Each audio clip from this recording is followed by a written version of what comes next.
I'm Betsy Comstock. I live in Concord, Massachusetts, and I'm here to talk about a project that I did with my sister called Facing Hunger in America. My sister lives in Portage, Michigan. Her name is Carolyn Peshek. So we decided to do this somewhat crazy project of visiting all 50 states and the District of Columbia. It was a very enlightening and humbling project.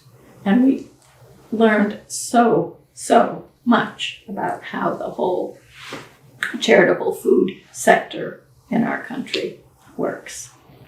There's as many ways to distribute food as there are creative people seeing the need.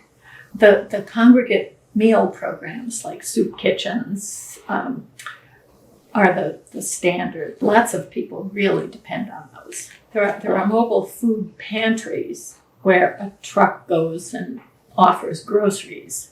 But there are also mobile feeding programs where a truck that's set up as a kitchen goes around and offers food in underserved areas. We visited a few kids' backpack programs. They have a way of food being delivered, usually to the school, and just stuck in the kid's backpack in an unobtrusive way so that when that child goes home, they'll have food for the weekend. It's the kids that are hungry that really break your heart. I think creativity marks all these programs. I mean, they're just so carefully tuned in creative ways to the needs of their particular population.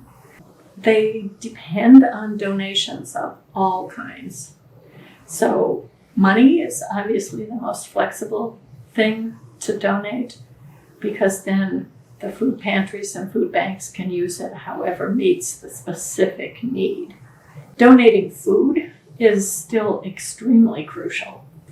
Donate time, because all these food pantries and congregate feeding programs run on volunteers. And if you can't find enough volunteers, then you have to limit the number of people that you serve. One of the places that's been really impressive is how food pantries have responded to the pandemic. Speaking about Open Table, where I volunteer, pre-pandemic, we had 2 congregate meals a week, and we had a market-style pantry where people could come and do their own shopping. Neither of those could continue once the pandemic started. So in the space of about 2 weeks, Open Table pivoted from that indoor market-style pantry to a fresh air pantry. We took their orders and somebody went inside and shopped that order for them. Instead of congregate meals, we turned our kitchen into creating a huge number of prepared meals. So now anybody who comes to the food pantry also gets prepared meals. We added a whole bunch of delivery programs, all of that prompted by the arrival of the pandemic. It's an impressive piece of creativity. Probably the most startling thing that I learned is that food insecurity is everywhere. Even in Massachusetts, in our wealthy communities, the rate of food insecurity is probably 10 or 12%, probably more now during the pandemic.